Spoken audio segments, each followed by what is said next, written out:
Estamos começando a primeira sessão do nosso evento. O tema é como pesquisar a etiologia da ICFER e o fenótipo da miocardiopatia dilatada.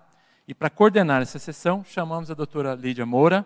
Que já está no palco. Que já está no palco, não precisa ser chamada. Perfeito. Doutora Lídia, ela é decana e professora titular da PUC do Paraná. E ela é atual diretora administrativa dessa gestão do DEIC. Muito querida diretora, diga-se de passagem.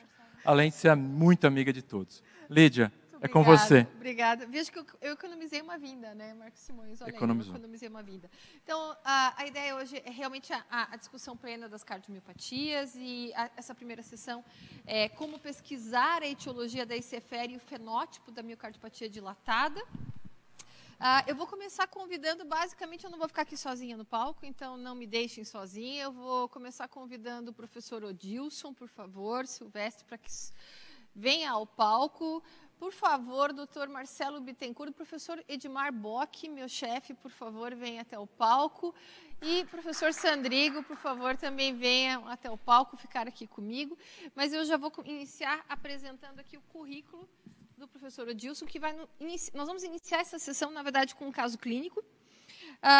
O professor Odilson, ele é professor e pesquisador da Universidade Federal do Acre, cardiologista pelo INCOR, doutor em cardiologia pela USP e tem o seu mestrado e pós-doutorado pela Harvard University. Então, por favor, professor Odilson, você pode iniciar, depois nós teremos uma série de participações dos professores, mas eu não queria ficar aqui no palco sozinha, então achei que era melhor ter todos vocês aqui comigo.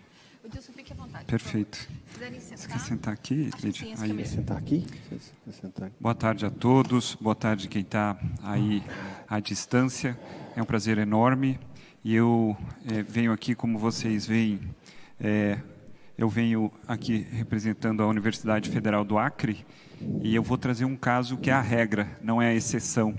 É um caso que eu vivi e eu gostaria de trazer aqui para vocês para a gente discutir o que nós faríamos. Esse caso começa lá, mas termina talvez num grande centro. E em seguida nós teremos essa possibilidade de contar com as palestras para tomarmos uma decisão em relação a esse caso.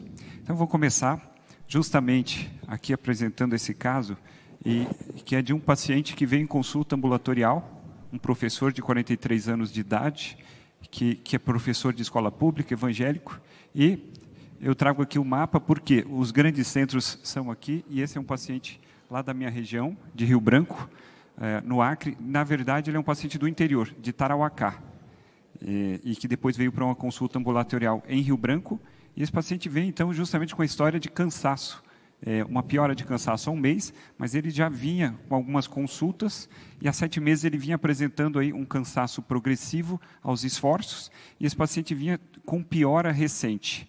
E tinham aparecido alguns outros sintomas, como, por exemplo, o cansaço aos pequenos esforços. Além disso, ele tinha ficado, de uma certa forma, incapaz, já não estava dando aula, e associado começou a ter muita tosse. Naquele momento, era até um sintoma de maior importância que ele nos dava.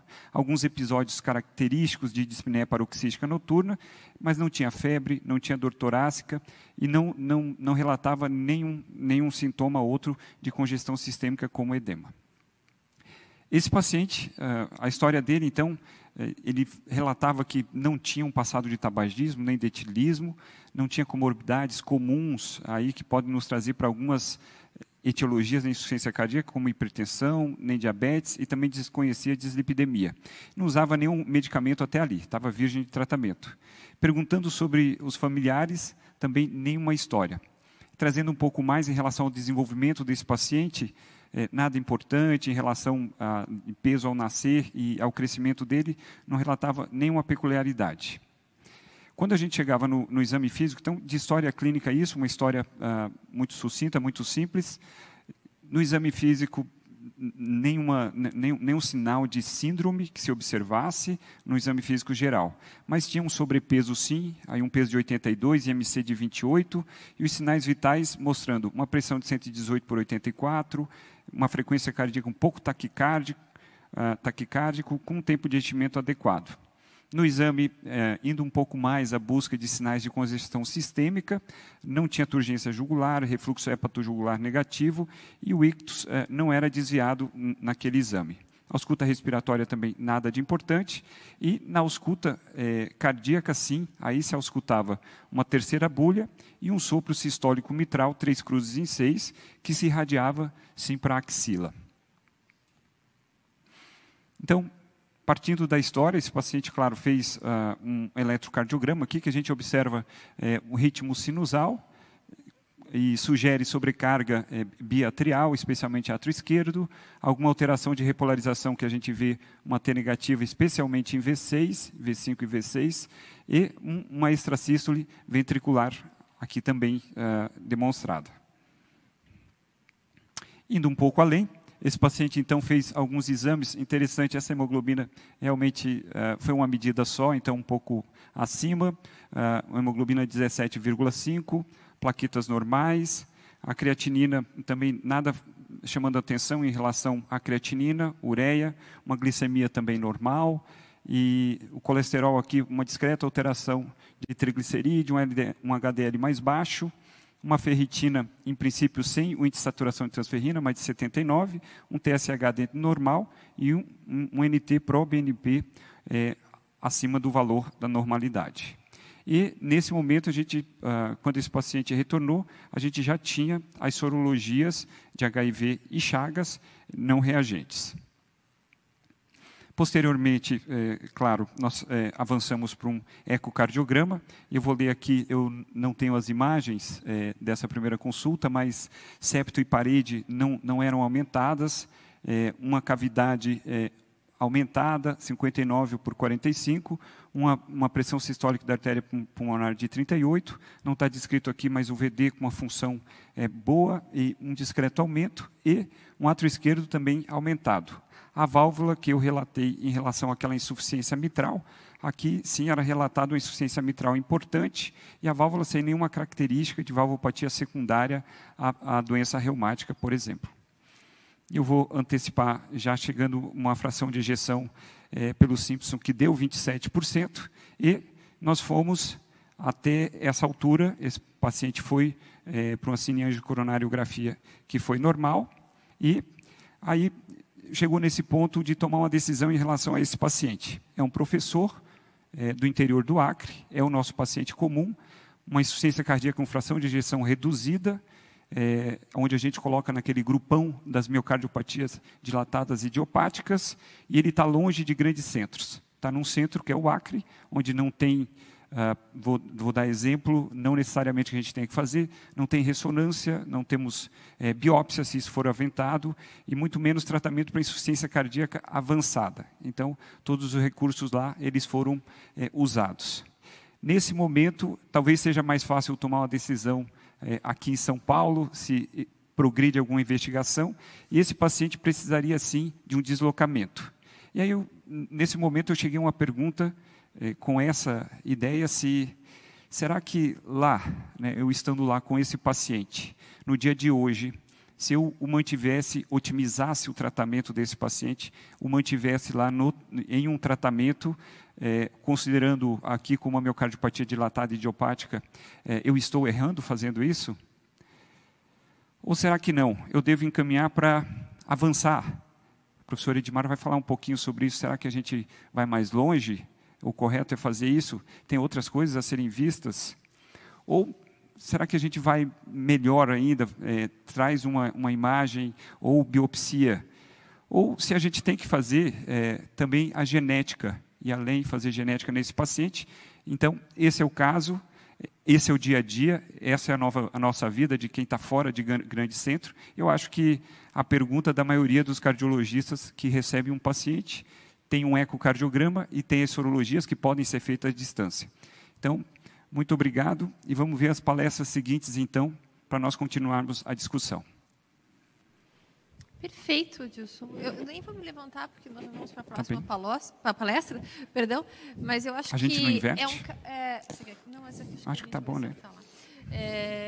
Na verdade, é um caso do dia a dia, né? O doutor Edmar até perguntou se nós íamos apresentar uma síndrome rara. Não foi dessa vez, chefe, que a gente apresentou uma daquelas síndromes raras que ninguém tem o diagnóstico, só para deixar todo mundo aqui em cima constrangido, aquela coisa toda. Quem não nunca teve esse paciente, Odilson? Não exatamente no Acre, mas nos seus consultórios, no seu dia a dia, e que provavelmente, às vezes, nem por limitação geográfica, por limitação financeira, não sabia exatamente se deveria se sentir-se culpado por não investigar, enfim, de uma forma um pouco mais agressiva, talvez a cardiomiopatia, e pior, se isso faria diferença para esse paciente na vida prática. Doutor Edmar, eu acho que a palestra é sua. O seu currículo está resumido, porque, pelo que eu entendi, o senhor dispensa comunicações, apresentações maiores, mas eu vou apresentá-lo mesmo assim. Doutor Edmar Bock, para quem não conhece ainda, é professor associado da Faculdade de Medicina da USP e é chefe da unidade de insuficiência cardíaca do INCOR. Tá bom. O senhor está com o microfone? Desculpa, deixa o point. Ixi, caiu aqui. Acho que eu ponho aqui. Bom, eu não sei se eu vou ajudar muito o Dilson, mas, de qualquer maneira, ou se eu vou atrapalhar mais a Você decisão. Vai mandar ele vir do Acre para cá? Hã? Você vai mandar vir do Acre para cá? Eu não sei se vai ficar lá ou não. Isso vai ser uma decisão. Eu acho que vai ficar mais difícil a decisão depois da apresentação. Viu?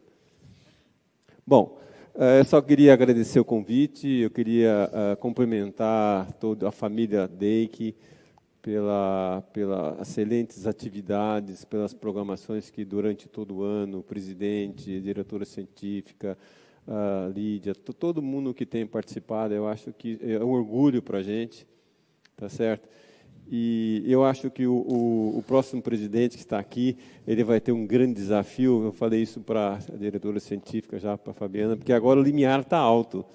Então, ou seja, vai ser um desafio muito grande conseguir, né, desenvolver, mas eu acho que você vai conseguir, sabidamente vai. Né? Bom, é importante discutir. Primeiro, eu vou fazer um resumo rápido. Tá? Os slides vão ser passados rápidos. É importante discutir miocardiopatia dilatada idiopática atualmente. Tá? É importante discutir os fenótipos, as etiologias, a fração de ejeção miocardiopatia dilatada. Por que saber a etiologia? Seria para prevenção, para reversibilidade. Está correndo isso aqui sem querer.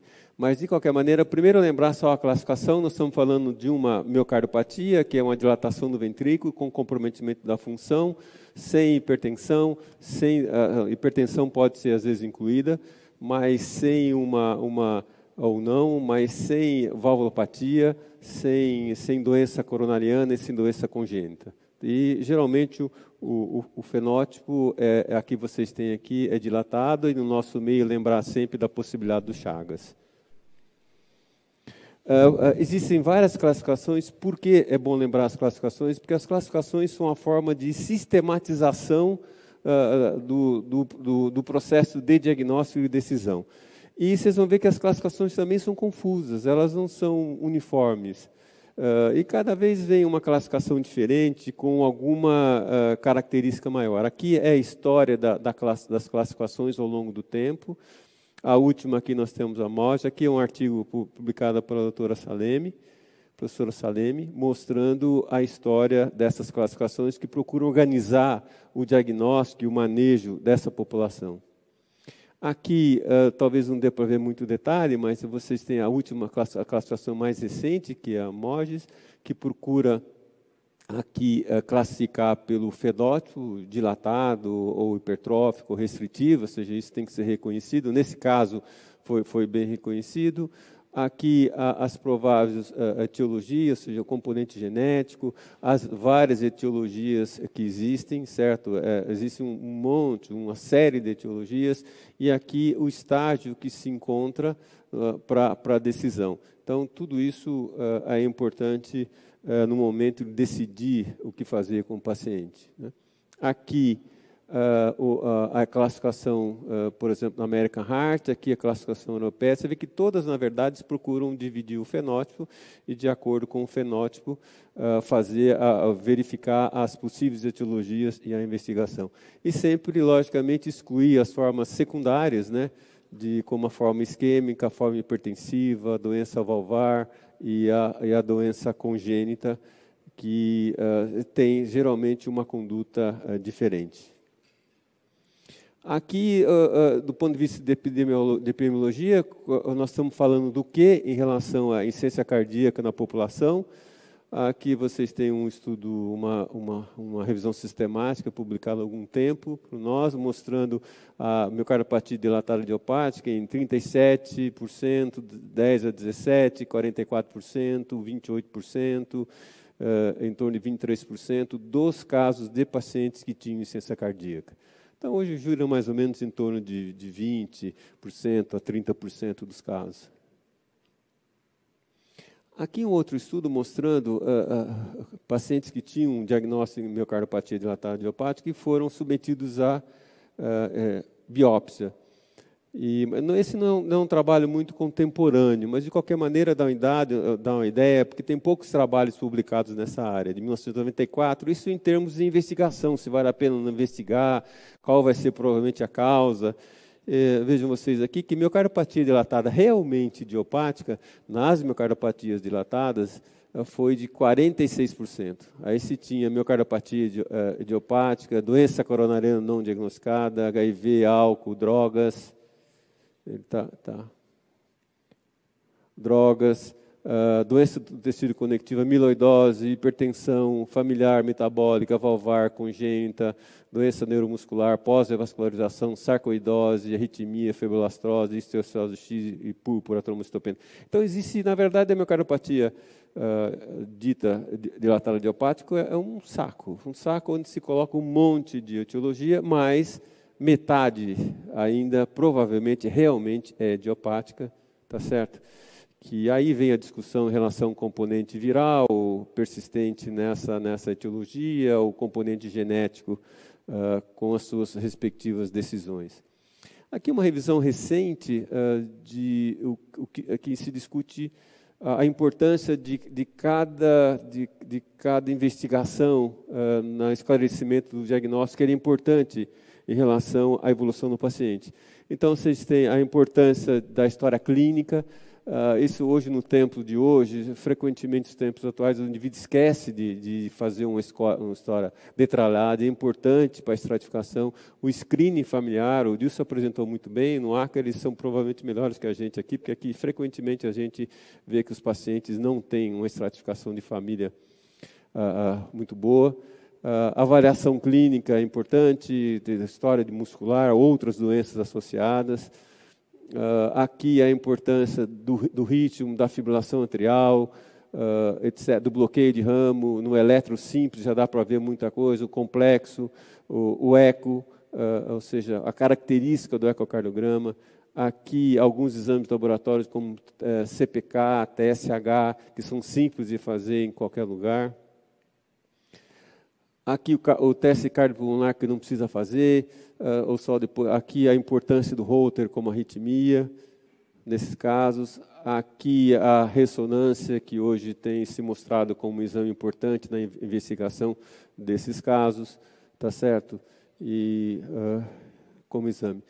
E aqui a angiotomografia ou o cateterismo, tá certo? Hoje como um exame que, no meu ponto de vista, eu acho que praticamente para excluir situações em que existe um grande risco dessa etiologia, a gente tem usado muito pouco, né?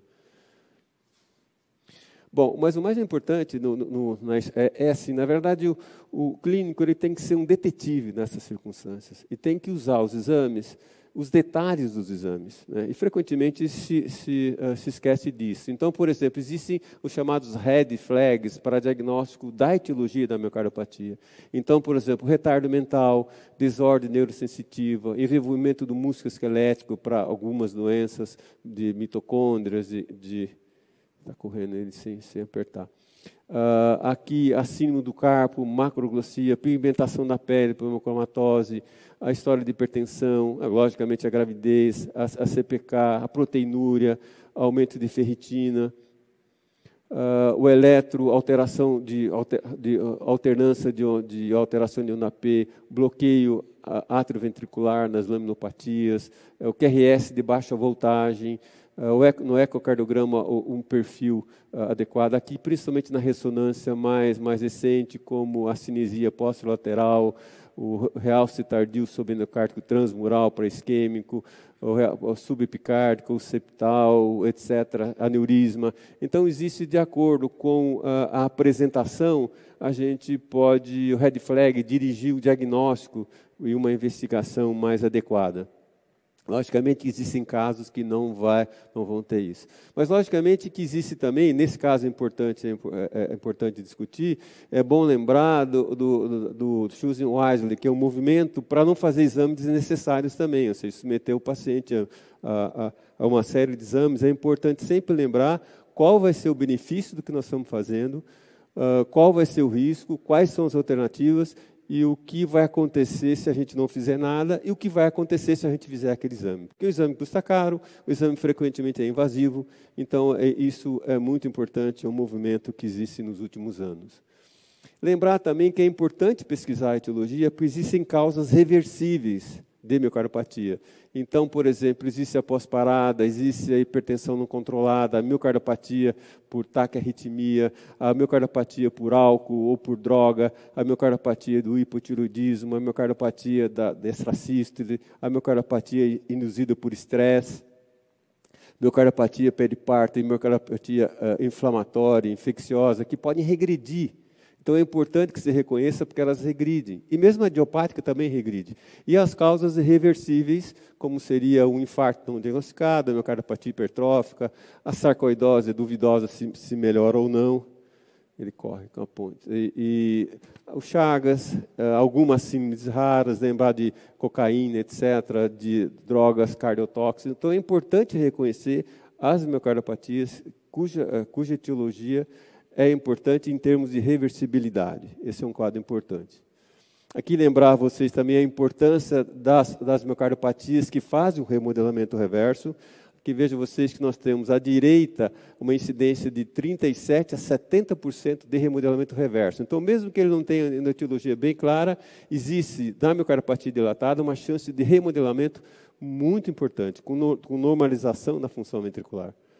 Aqui uma curva interessante mostrando os pacientes com miocardiopatia dilatada idiopática sem uma etiologia muito clara, mostrando que a grande chance de remodelamento em relação à miocardiopatia isquêmica. Vejam vocês aqui, né? Aqui a fração de injeção, aqui tempo de tratamento, e vejam vocês que existe uma chance de remodelamento muito importante.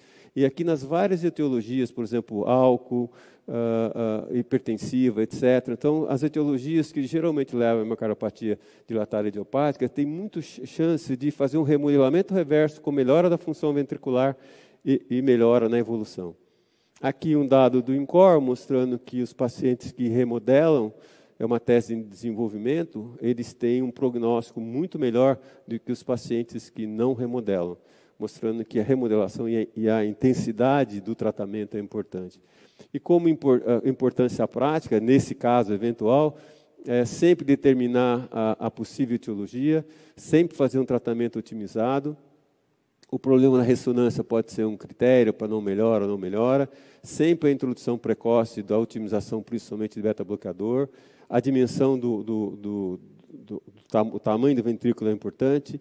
E o papel de novas tecnologias aí é duvidoso. E aqui lembrar por que fazer o CAT ou não.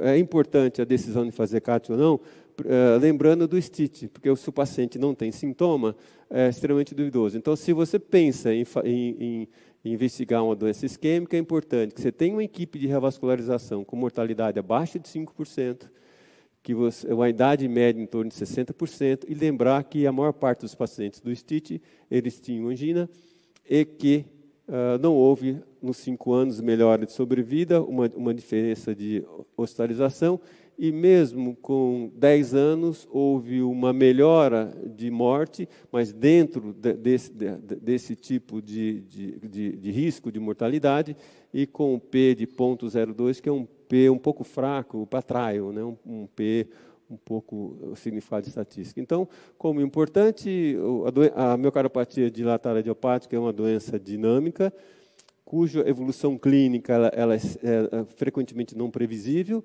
mas nós vimos que mesmo quando você não tem a etiologia, ela pode ser tratada e ela pode ter um comportamento de um remodelamento reverso muito importante, da importância da investigação desses calos.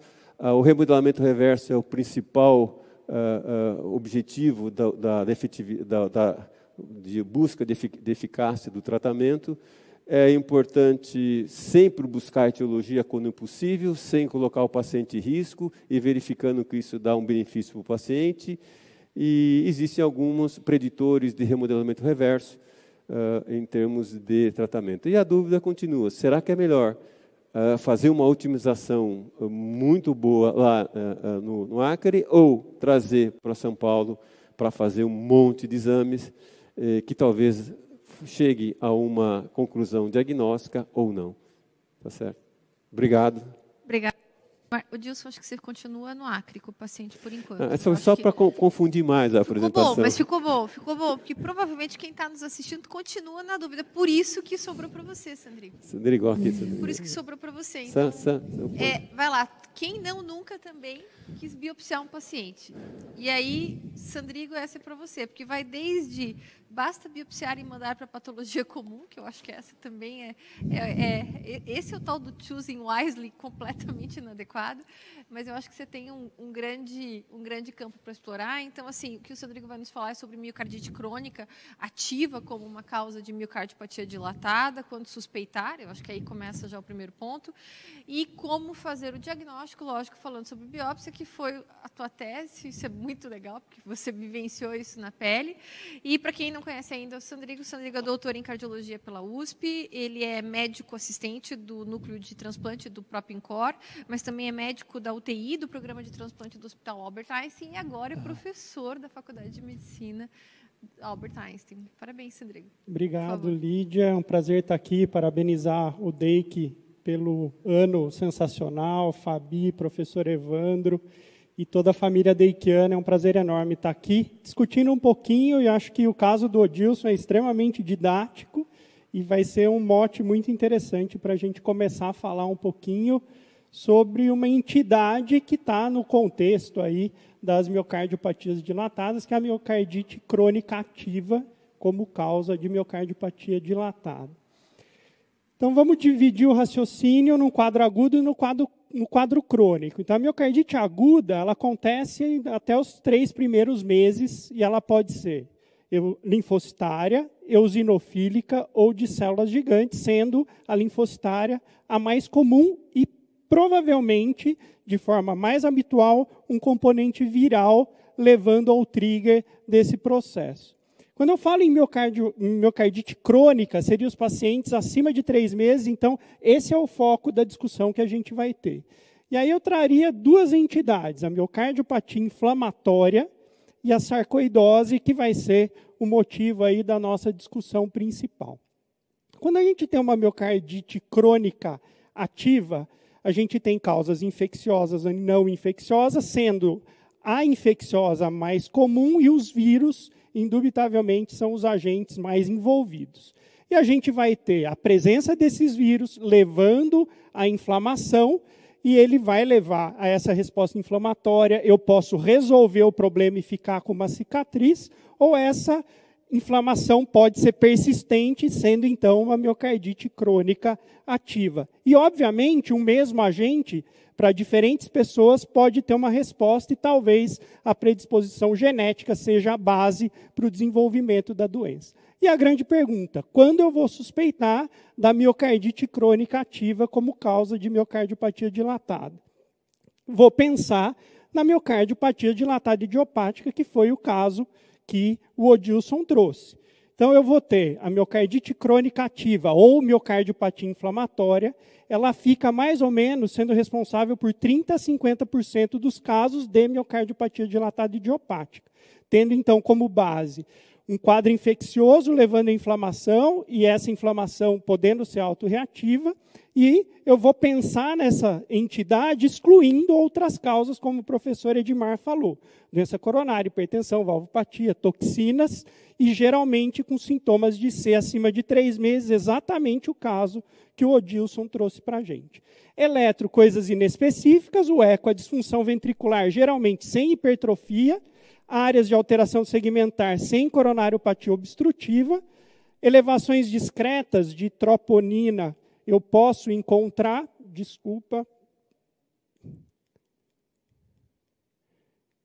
elevação discreta e persistente de troponina eu posso encontrar, mas o grande detalhe, quando eu devo suspeitar, além de tudo que eu falei, a não resposta ao tratamento clínico otimizado, a manutenção dos sinais e sintomas de C e a disfunção ventricular na ausência de remodelamento. Então, eu devo pensar que está acontecendo alguma coisa e ela não está sob controle, e essa entidade pode ser um caminho e uma coisa interessante para a gente investigar.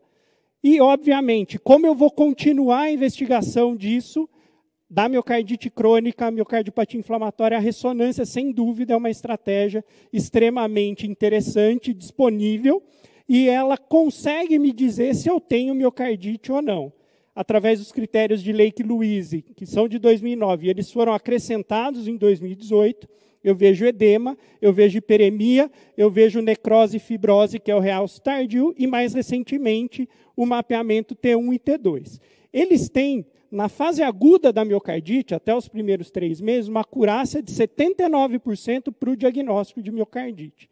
Já na fase crônica, essa acurácia é reduzida, chegando a 68%. O que significa isso? Eu posso ter uma miocardite crônica ativa, uma miocardiopatia inflamatória, na ausência de uma ressonância positiva. Eu posso ter uma ressonância normal e, mesmo assim, eu ter uma miocardite crônica ativa.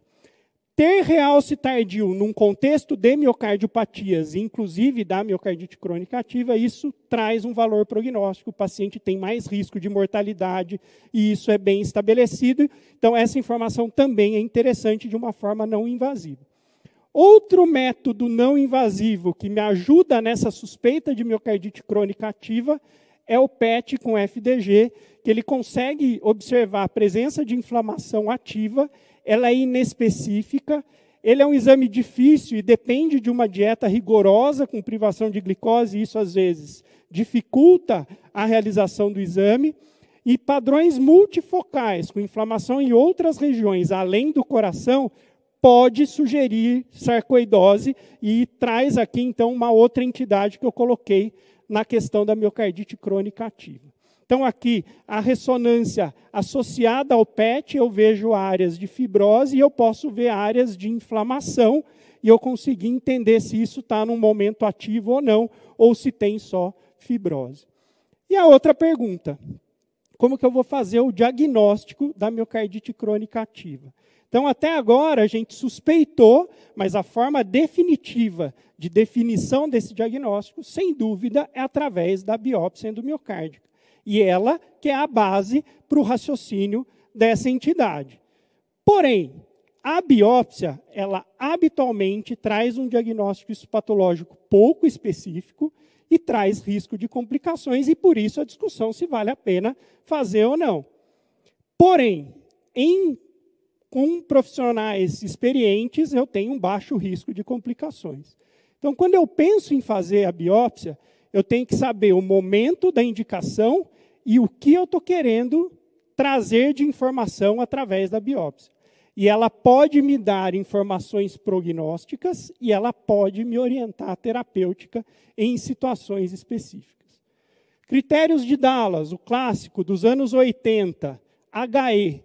Infelizmente, ele é interessante, mas ele não consegue, de uma maneira específica, me definir, indubitavelmente, a miocardite crônica ativa. Ele é principalmente interessante para a miocardite aguda, mas os trabalhos que utilizaram os critérios de Dallas não conseguiram mostrar uma resposta a contento de tratamento, e com novas técnicas que eu vou mostrar agora, a gente tem uma limitação inerente a esses critérios. Então, para a fase crônica, os critérios de Dallas ajudam um pouco. Então, a gente vai ter que ir além. E como que a gente vai além? Através da biópsia endomiocárdica. Fazendo técnicas de imunistoquímica para quantificar as células, porque na fase crônica, a quantidade de inflamação ela é muito menor do que na fase aguda. Então, eu tenho critérios numéricos de quantificação. e acima de 14 leucócitos ou 7 linfócitos por milímetro quadrado, eu consigo definir a presença de miocardite crônica ativa. As lesões induzidas à miocardite, quando eu tenho linfócitos, eles podem ser focais. Por isso, uma avaliação de inflamação de uma forma global, através de técnicas de marcadores de inflamação, como HLA e moléculas de adesão, eu consigo, além da celularidade, agregar o raciocínio para a definição da miocardite crônica ativa, da miocardiopatia inflamatória. Eu tenho estudos pequenos mostrando, utilizando essa avaliação de marcadores de inflamação com imunossupressão e estatina, com resultados interessantes, positivos iniciais. E outra questão inerente tem a ver com agente infeccioso. A gente sabe que a grande maioria das miocardites tem a ver com agente infeccioso. Então, a pesquisa desses agentes através da biópsia é extremamente interessante. E eu tenho várias técnicas que eu posso utilizar para chegar à presença ou ausência desses micro-organismos. Imunohistoquímica, hibridização in situ, microscopia eletrônica, mas, sem dúvida, a mais utilizada é a biologia molecular, quer seja por um PCR qualitativo, sim ou não, ou por quantificação de cópias, o PCR, em tempo real. E ter o vírus de forma persistente, então eu tenho um quadro clínico agudo de miocardite, e na evolução eu tenho um clearance desse vírus, ele desaparece, isso tem um melhor prognóstico em relação à fração de ejeção. Se eu mantenho a presença desse vírus após uma miocardite aguda, esse paciente tem um pior prognóstico do ponto de vista de função ventricular. E quando a gente olha os pacientes crônicos, esse é um trabalho clássico do Dr. Schultheis, de 2005, a presença de vírus ela é extremamente frequente. Aqui, mais de 60% dos pacientes com miocardiopatia dilatada idiopática têm vírus nesse miocárdio. E a dúvida que fica, será que esses vírus têm a ver com o desenvolvimento da miocardiopatia? Na minha tese de doutorado, a gente viu mais de 90% dos idiopáticos com a presença de agentes infecciosos. Então, esse é um questionamento, ele está lá. E, indubitavelmente, a presença deles pode estar envolvida com uma pior evolução. E será que eu poderia raciocinar? E o time, que foi um estudo muito interessante, que raciocinou com a ausência dos vírus naquele subgrupo menor e presença de inflamação. Então, ele pegou os pacientes em que não tinha vírus positivo e que tinha inflamação, e ele deu imunossupressão, e no outro grupo foi o placebo, e o que ele viu? Uma melhora da fração de ejeção no grupo que recebeu a imunossupressão com esse perfil. Porém, é difícil encontrar, a grande maioria dos pacientes com miocardiopatia dilatada tem a presença viral. Aqui o resultado do time que é evolutivo, né? Então mostrando uma melhora do ponto de vista inflamatório na biópsia de controle.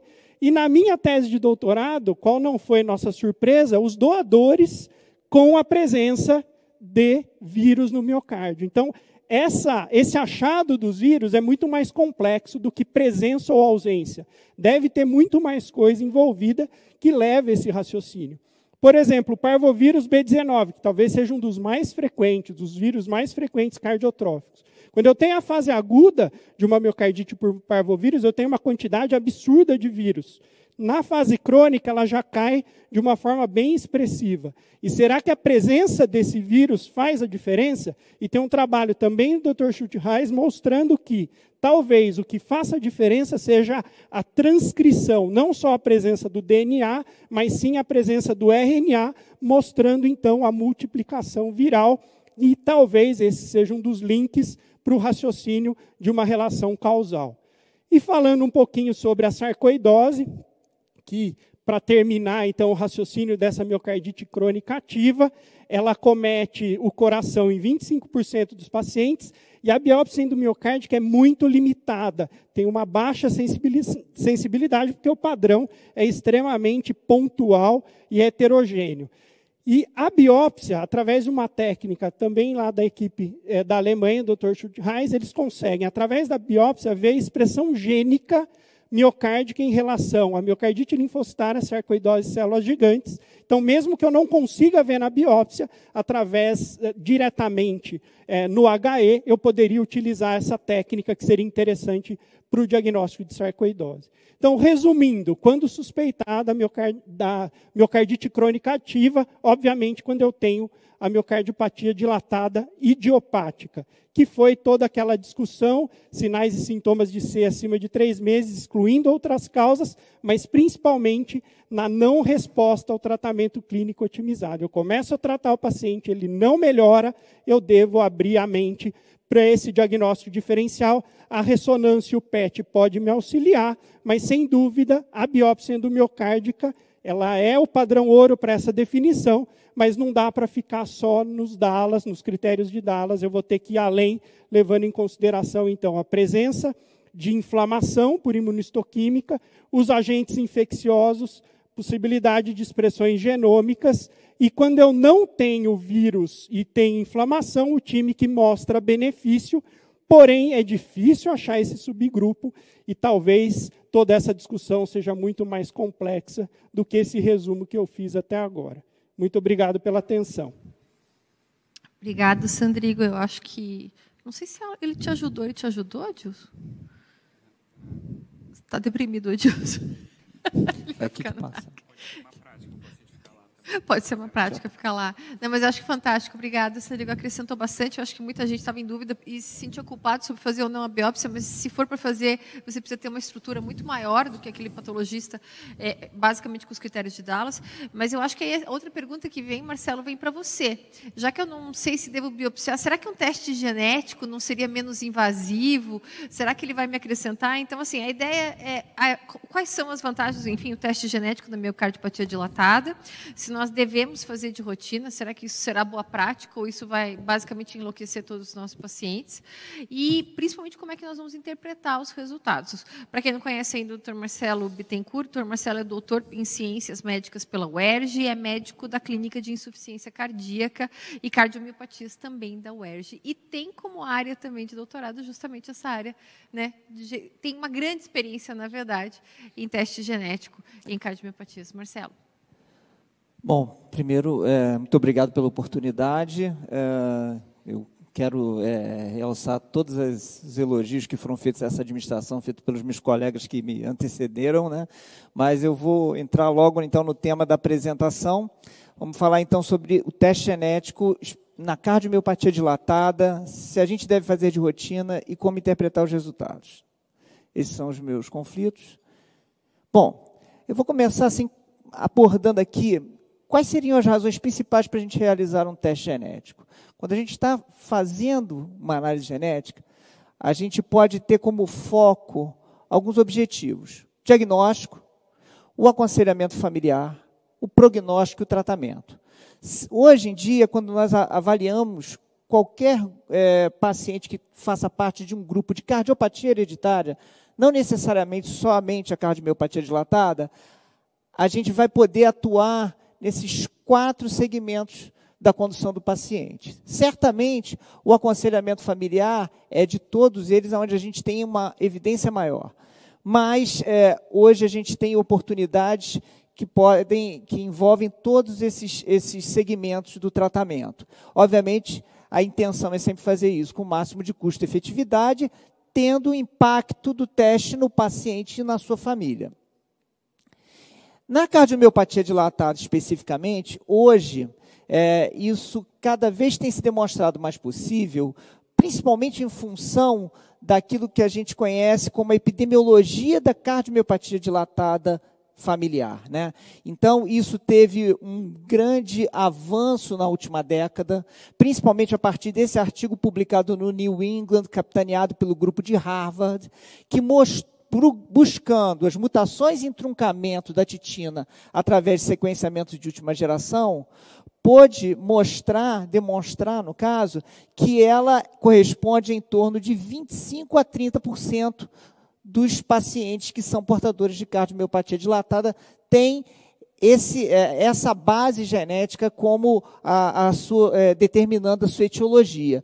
E isso foi reproduzido em vários outros trabalhos, com estatísticas semelhantes. Eu trago aqui a experiência do grupo polonês, com um grupo um pouco menor de pacientes, 72, mas também mostrando aqui as mutações em truncamento da titina, que é essa maior proteína do corpo humano, vai de uma banda Z a outra do sarcômero e dá sustentação ao filamento grosso, né? Então, a partir daí, a gente passou a olhar as cardiomiopatias de etiologia genética de uma forma diferente.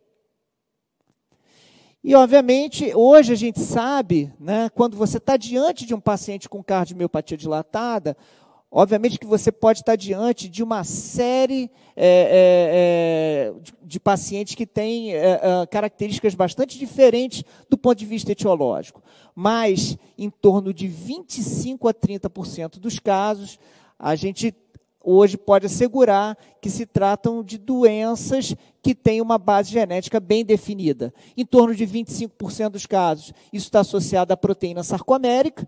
A mais importante delas é a titina, sem dúvida nenhuma, mas você pode ter doenças neuromusculares, como as distrofias de Duchenne, Becker, doenças outras sindrômicas, e isso se aproxima em torno de 30%. Partindo desse fundamento, então, vem a primeira pergunta. Quando solicitar um teste genético? Bom, primeiro questão que eu acho que é fundamental a gente especificar é que o diagnóstico molecular, ele se encontra no fim dessa investigação. Tá? Então, primeiro você tem que fazer uma história bem detalhada, como o professor Bock frisou, principalmente enfatizando a história familiar, né, que a gente vai falar mais à frente, um exame físico em busca dos red flags clínicos, assim como o eletrocardiograma, que teve um verdadeiro renascimento no campo das cardiomiopatias genéticas, até os métodos de imagem. A partir daí, você definindo um fenótipo, esse paciente pode ser candidato ao teste genético. É importante a gente entender que na definição desse fenótipo, quando a gente está falando de cardiomiopatia dilatada, o espectro clínico ele pode ser variável. A gente não pode se prender só àquele modelo tradicional de paciente que tem dilatação ventricular e disfunção sistólica grave.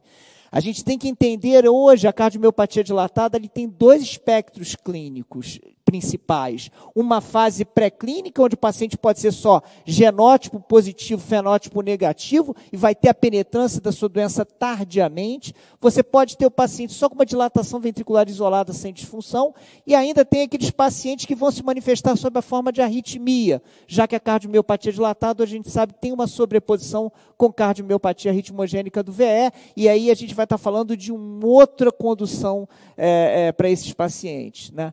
E daí a importância da identificação. E você tem a fase clínica, que são aqueles pacientes que têm cardiomiopatia hipocinética não muito dilatada, que poderia se enquadrar como esse paciente que o Adilson falou. Ele não tinha o ventrículo lá muito remodelado, ainda guardava espessuras razoáveis, mas já tinha uma disfunção extremamente importante.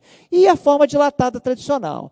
Não esquecer também dos fenótipos sindrômicos, e aí cabe toda aquela investigação que o professor Bock falou. Então, a gente tem, desculpa, aqui ficou um pouquinho pequeno, mas as distrofias com elevação de CK, a possibilidade da hemocromatose, então a importância de se avaliar a cinética do ferro, como vocês falaram, e outras causas que se enquadram nas formas sindrômicas, que são menos comuns.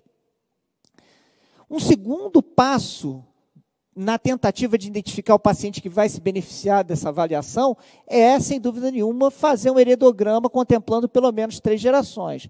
Porque se você está diante de um fenótipo compatível com uma cardiomiopatia dilatada, que pode ser genética, e você documenta um modelo de transmissão como esse, autossômico dominante, onde você tem a presença da doença em todas as gerações, aí você está diante do paciente que provavelmente vai mais se beneficiar do teste genético.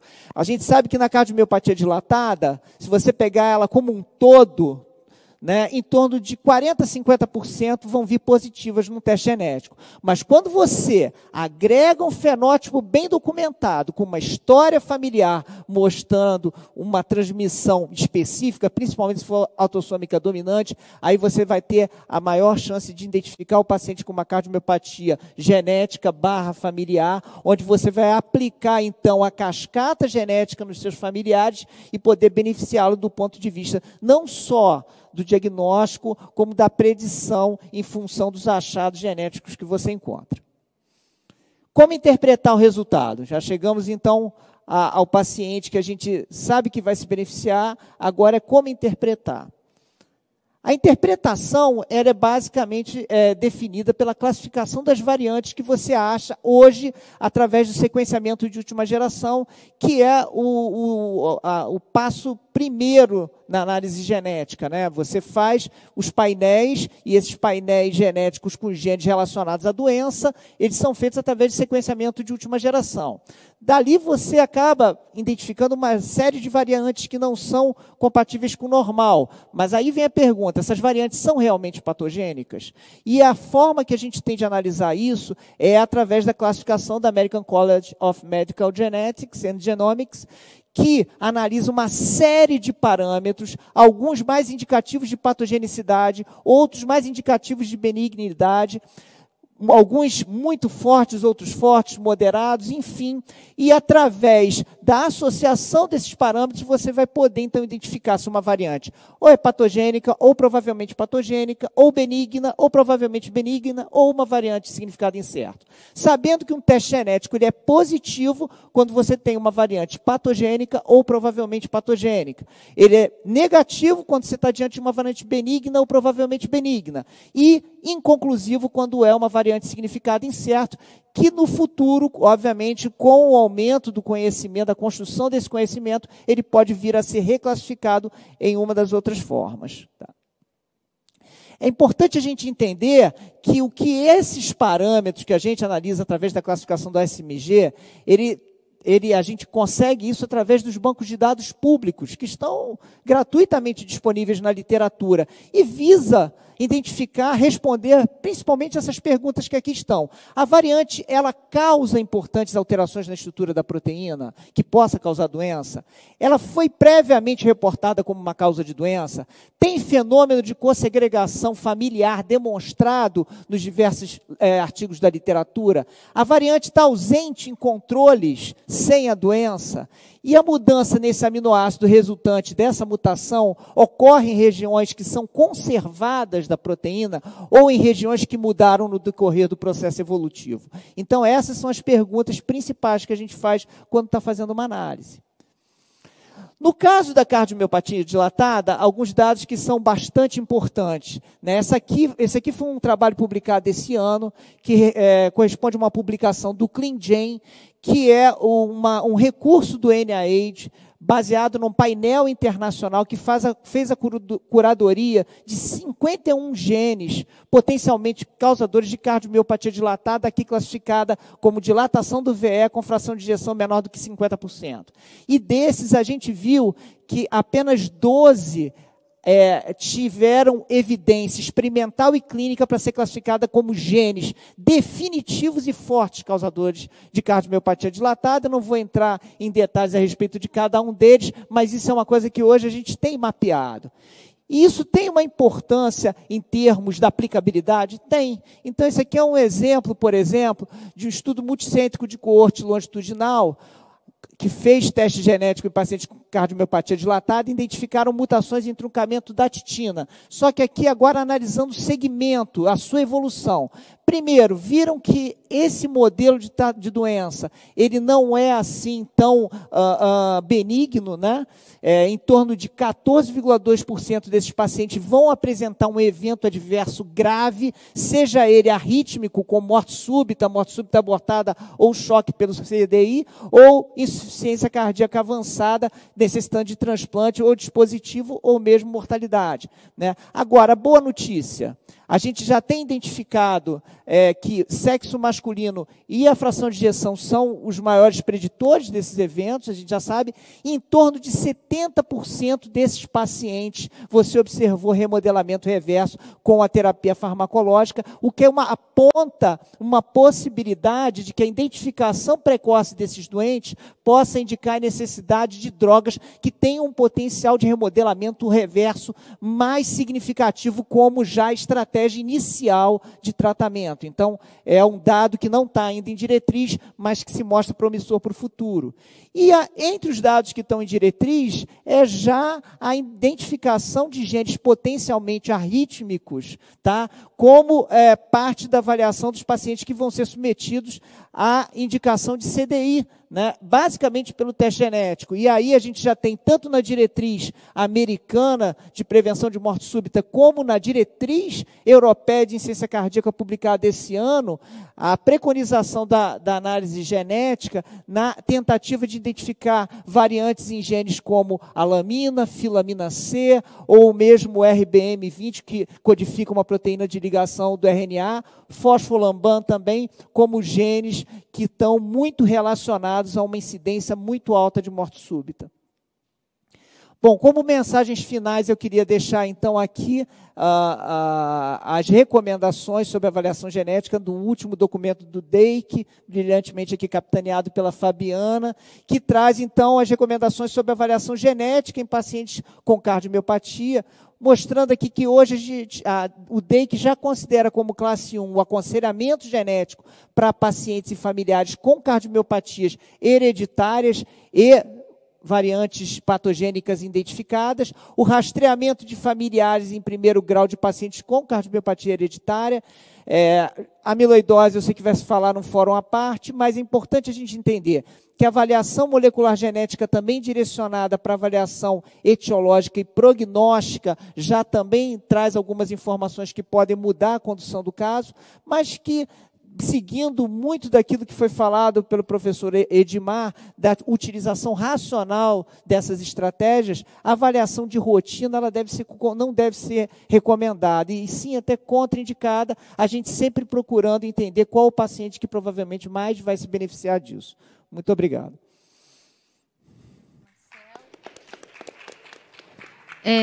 Eu não sei se eles te ajudaram, o Dilson, ou não. Eu não sei se o que você vai apresentar agora vai ficar melhor ou pior, mas, assim, o que aconteceu com o seu doente em termos de investigação etiológica? Você consegue nos contar? Não sei se você tem uma apresentação, como é que vai Perfeito. Ser? Eu tenho...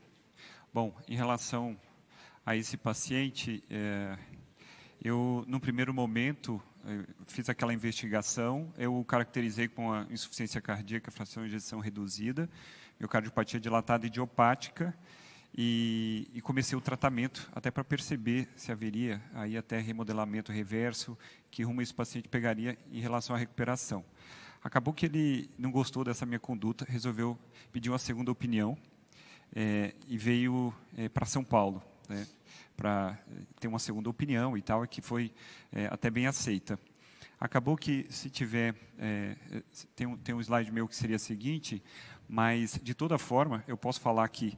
O pessoal tem como apresentar? Foi indicada uma ressonância para esse paciente, uma ressonância magnética. E os achados, o que a gente tem no descritivo, é justamente de realce tardio, então, um padrão muito sugestivo de miocardite, né, pela ressonância. Posteriormente, então, ele voltou com esse dado para mim, com essa nova informação. Acabou que não mudou muito a conduta em relação à terapêutica, né? Talvez mudasse em relação à biópsia, aí eu quero ouvir depois os colegas.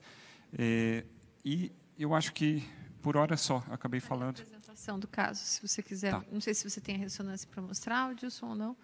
Eu tenho uma descrição só, que foi o que me foi levado. Então, tem um mapa do Brasil aí, de novo, para ver como é longe, doutor Edmar. Bem longe. Tá certo? Ele veio de avião, né? Veio de avião, né? A passagem, se somar a passagem e o teste genético, tá certo? Nós já vamos chegar nessa pergunta. Vai dar muita coisa aí em relação a dólares ou reais. E, então, assim, deixa eu avançar aqui. Desculpem, aqui está um pouquinho, um pouco pequeno, mas, na verdade, esse aqui é o laudo, eu não tenho as imagens, mas ele fala justamente do realce tardio, né, mesocárdico, mais nas regiões septais. Né? Então, no comentário de quem avaliou essa ressonância, justamente sugerindo aí uma miocardite. Esse paciente, eu posso continuar, não? Por favor. Então, para a gente discutir esse paciente, ele começou a fazer uso das medicações para otimização e, caracteristicamente, ele tinha uma dificuldade enorme de otimização de doses. Né? Então, um paciente que ficou já hipotenso e o ajuste das medicações bastante difícil. E ele permaneceu por um tempo usando essas drogas, mas com dificuldade, às vezes parando de usar, dificuldade por conta de otimização mesmo, por sintomas de hipotensão. Acabou que em 12 meses ele teve um evento, ele veio com má perfusão, foi internado e ficou nessa situação aí com necessidade, com dependência à droga vasoativa. E a partir desse momento, acabou que ele voltou a ser transferido para um centro de transplante. Você não tem mais nada para contar? Não.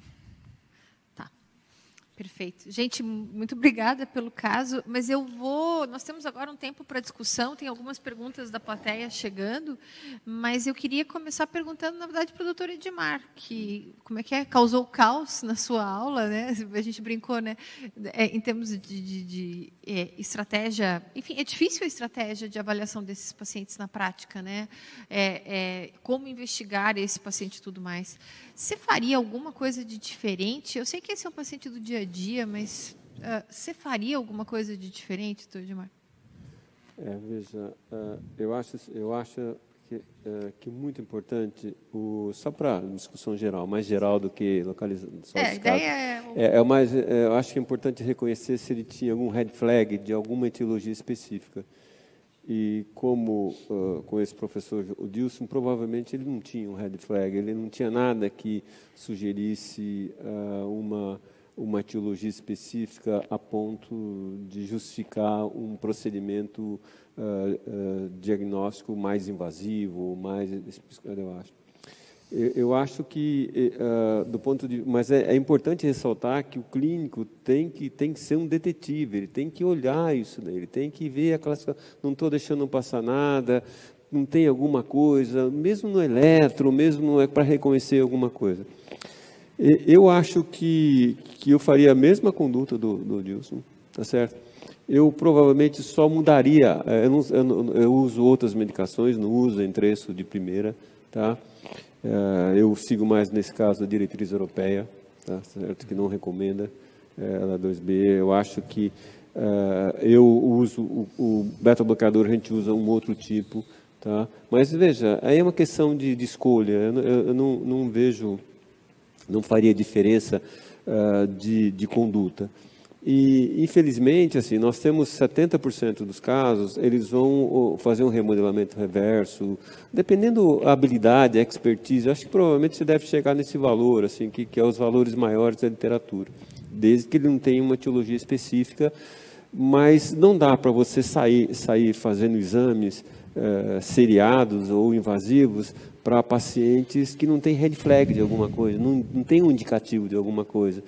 Porque você imagina quantos pacientes você tem lá e você vai fazer 10 mil exames e para não chegar a nada, porque a maior parte não vai ter nada. Então, eu não faria diferente. Eu acho que a ressonância é um exame frequentemente difícil de interpretar, tá certo? É um exame cuja especificidade do achado ela é duvidosa, ela é controversa frequentemente. Então, o médico tem que tomar muito cuidado, né, nessa decisão. Eu, pessoalmente, teria feito a mesma coisa que você fez. Eu teria otimizado, eu teria feito só as medicações de uma maneira diferente, mas eu não posso dizer que meu jeito é melhor que o seu ou não, é questão só de escolha pessoal, vamos dizer assim, né? Eu acho que... e a vida é assim, às vezes os pacientes, né, não vão mal, porque eles não respondem ao tratamento. Aí vem a questão, né, se valeria a pena ou não biopsiar, não, porque aí é papel do Sandrigo agora responder, certo? Exatamente, na verdade, essa era a minha próxima pergunta. Assim, a princípio, eu vou fazer uma antes até, Sam, para você.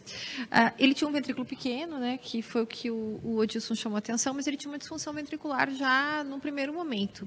Para você, isso não é um red flag clássico, mas assim, para você isso chamaria atenção para alguma coisa que a gente não está vendo? Às vezes com a tua experiência, um pouco mais de foco para isso? Porque a gente tem muito paciente que a gente recebe com o coração não tão dilatado, uma função deprimida, um início recente de insuficiência cardíaca, ou relativamente recentemente diagnosticado. Não é um red flag clássico, mas assim, isso te chamaria atenção para uma investigação diferente?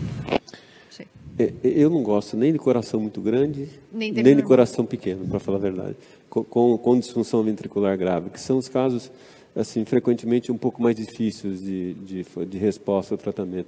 O bom é aquele que está no meio do caminho, que a gente consegue, na miocardiopatia dilatada idiopática, ter geralmente um remodelamento reverso mais interessante, vamos dizer assim. Mais tranquilo, né? Mais tranquilo. Mas, assim, de etiologia específica, você veja, se você classifica como miocardiopatia dilatada idiopática, o paciente, você já automaticamente exclui um monte de etiologias. Por exemplo, é lógico, a gente não estamos discutindo aqui a amiloidose, que tem um padrão típico, não estamos discutindo outras, mas naquelas biópsias, você vê aquele estudo de 900 e tantas biópsias de rotina, a gente tinha 50% dos pacientes era realmente miocardiopatia dilatada idiopática, mas os outros que não eram, provavelmente tinham red flag, ele tinha alguma coisa que por exemplo, ele encontrou fibrilação atrial. Bom, a fibrilação atrial você tinha que reconhecer como causa, não pode deixar passar.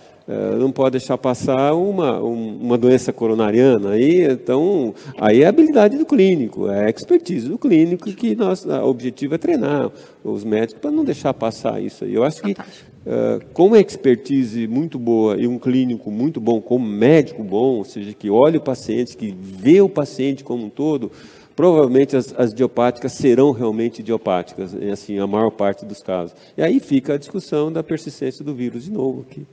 E o Sam está aqui, né? Múcio, só vou deixar o Sandrigo responder, que eu já atrapalhei a pergunta dele, mas fala isso chamaria atenção. E aí nós temos uma pergunta da plateia do professor Múcio na sequência. Essa é uma pergunta muito importante. Muito importante a pergunta, mas pode responder. Muito importante, é a mais importante. O Marcelo fez uma observação na apresentação dele, falando que às vezes as coisas não são tão claras como o livro coloca, né? E esse coração não muito grande lembra algo restritivo, se os átrios são grandes, aí abre um leque que inclui coisas genéticas, coisas... E tinha um biatrial ali. Então, acho que isso abre a mente para... E acho que a gente, como clínico, deve raciocinar em relação a isso e não esperar que as coisas venham de brinde muito claras como o livro, né? E as coisas têm uma E aí é o meu desdobramento. Justifica a ressonância. Você não falou se vai fazer biópsia ou não, nesse caso? Ele não vai falar. Ele não vai falar. Estamos perguntando. Estou perguntando agora. O Dilson está ali, ele quer saber. Então, usando o raciocínio que eu apresentei, esse paciente seria um candidato a se considerar a biópsia endomiocárdica. Exatamente pelo raciocínio de não resposta ao tratamento convencional e tendo a ressonância magnética, a sugestão de algo inflamatório prévio. Eu queria fazer um comentário sobre a ressonância. Fica aí, Múcio, não saia daí.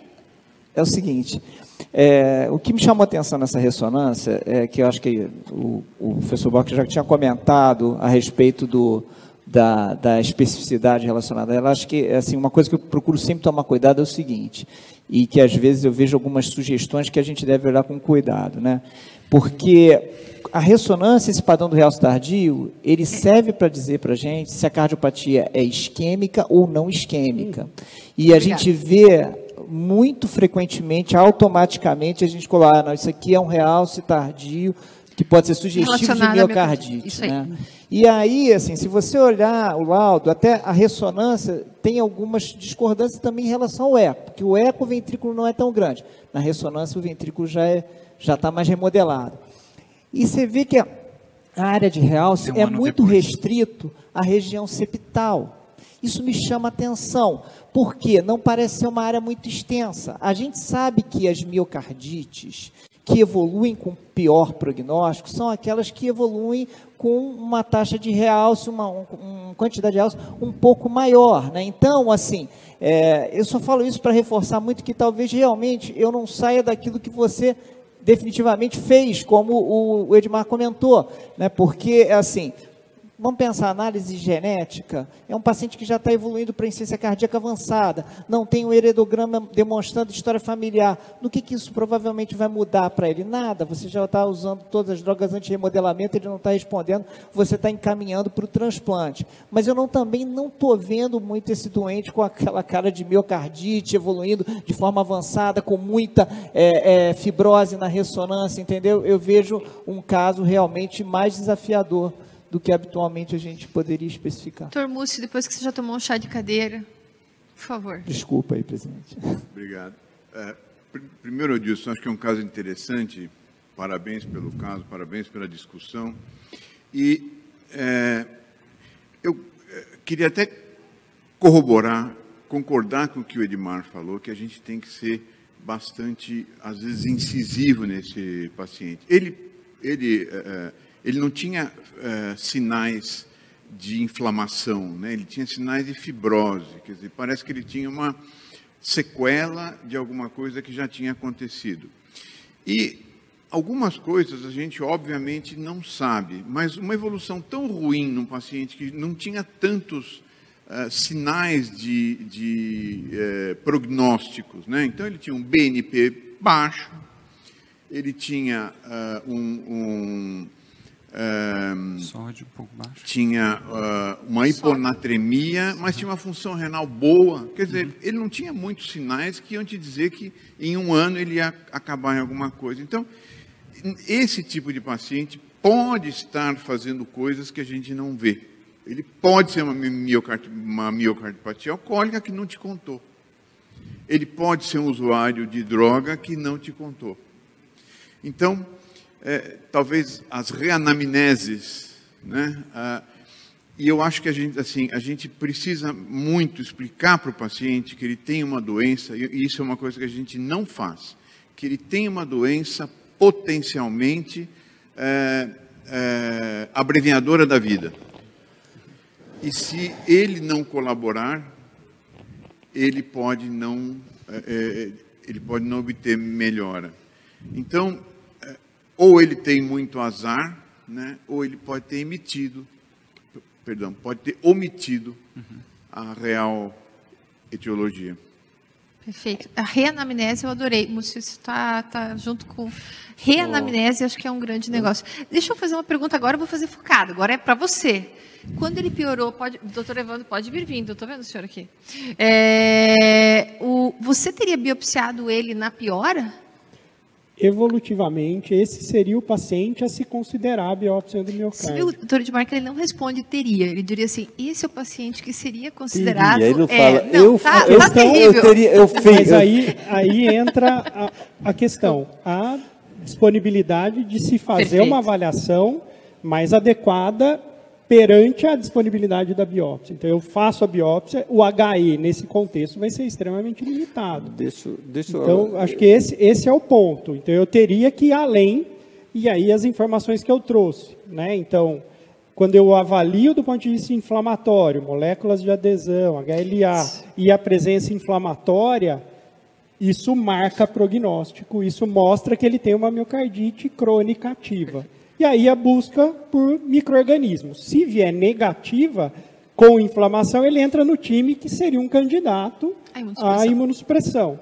Se vem com micro-organismo, aí entra numa seara que é ainda mais complexa. Eu estou te enchendo o saco dos 2 segundos, mas é porque todo mundo quer fazer biópsia comum, aquela biópsia nossa, simples. E eu estou enchendo o saco do Sandrigo, mas é verdade. E que para miocardite aguda, o HE é interessante, que é linfocitária, células gigantes e eosinofílicas.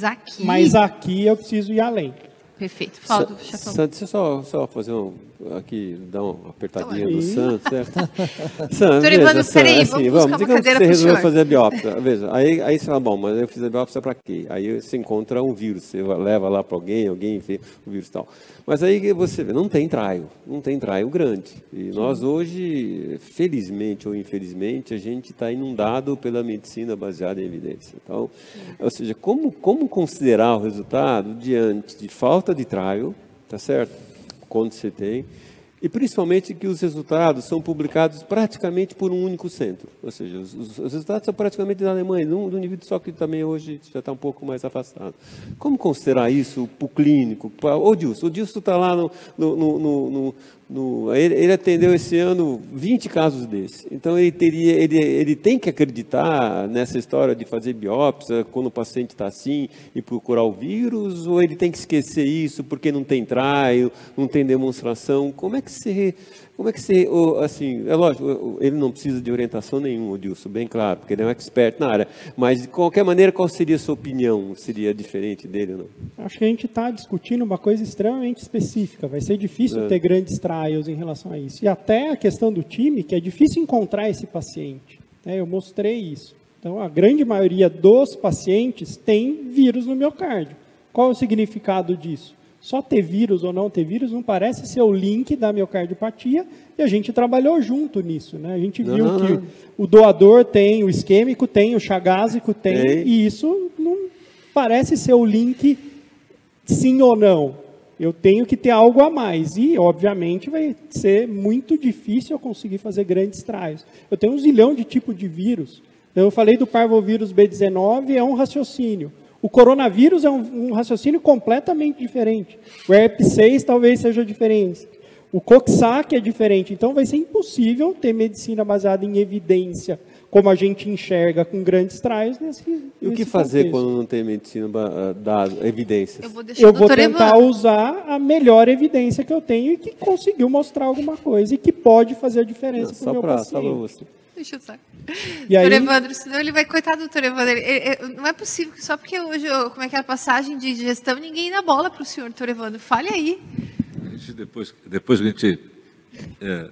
o presidente é eleito, a gente vira um pato manco. Então a gente...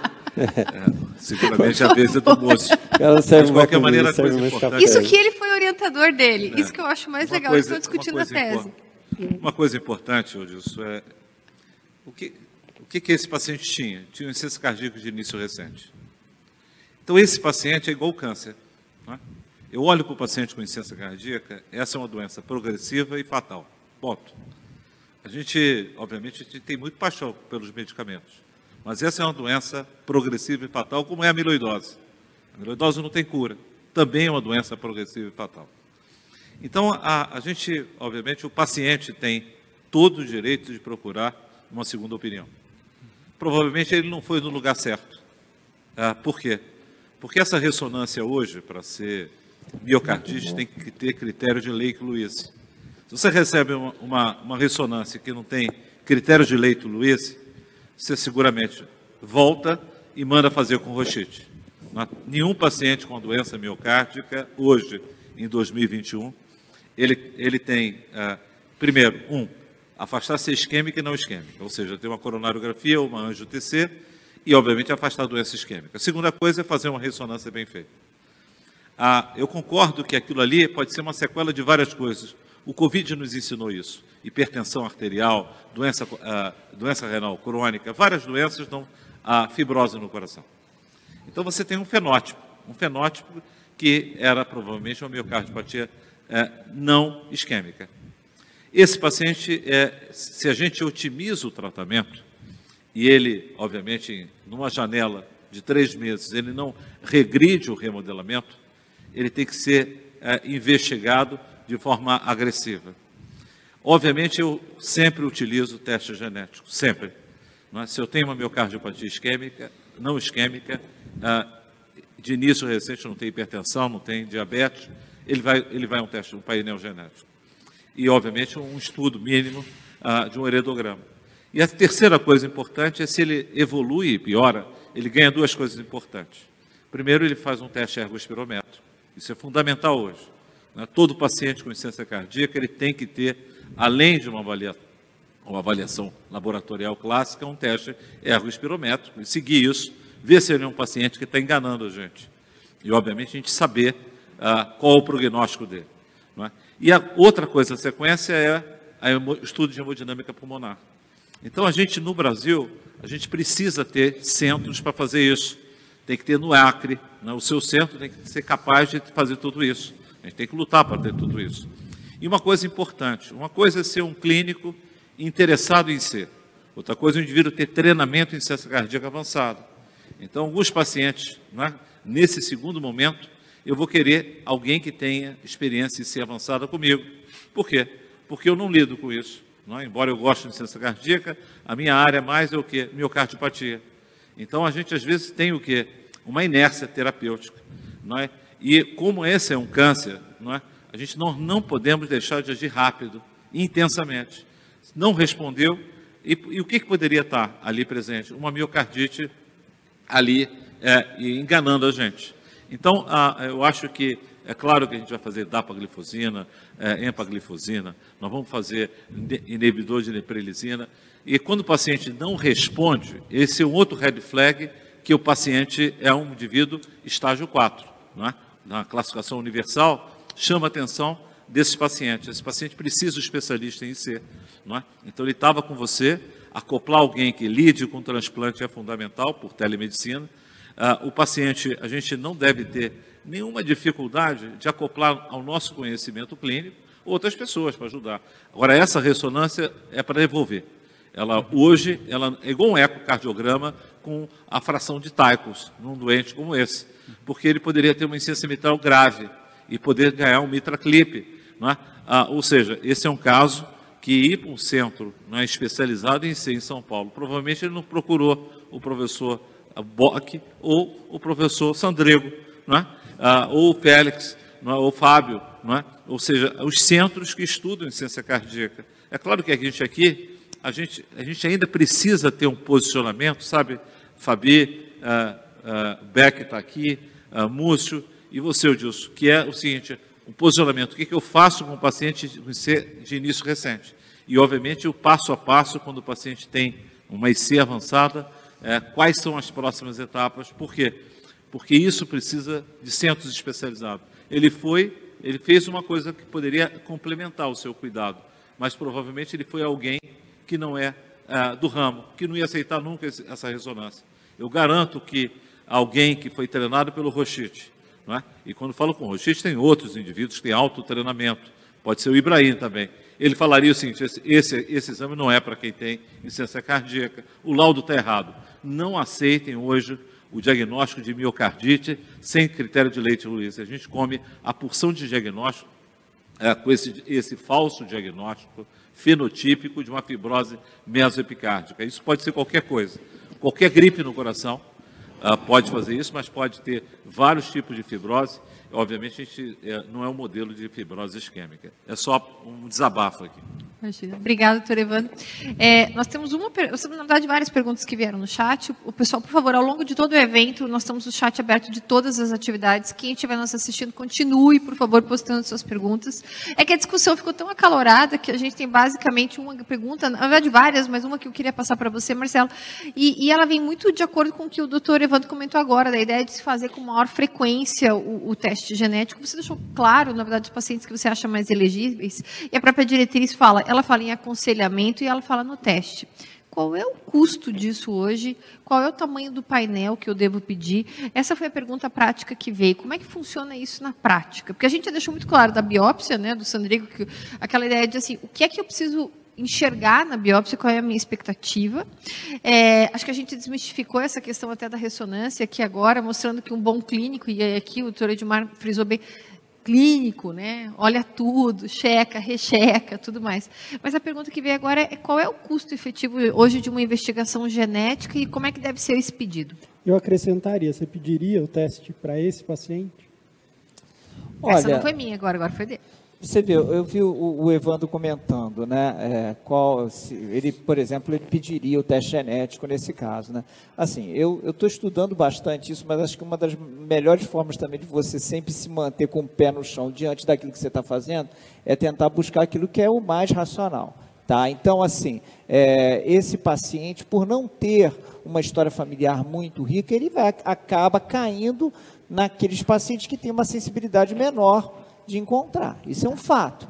Isso não quer dizer que não exista. Existe cardiomiopatia dilatada genética não familiar. Às vezes, ele pode ser uma mutação de novo, é o primeiro da família. Enfim, a questão, por que eu procurei me posicionar de uma forma racional em relação ao que o Odilson falou? Porque justamente eu acho que ele está numa fase onde isso, a não ser que ele tenha uma grande família, filhos e tenha essa preocupação, provavelmente não vai ajudar no tratamento dele, muito provavelmente. Ele vai acabar evoluindo para transplante do mesmo jeito. Com relação a essa sua pergunta, né, hoje você tem vários laboratórios no Brasil fazendo testes genéticos, né? Alguns terceirizam lá fora, outros já fazem aqui, desenvolvendo esse know-how.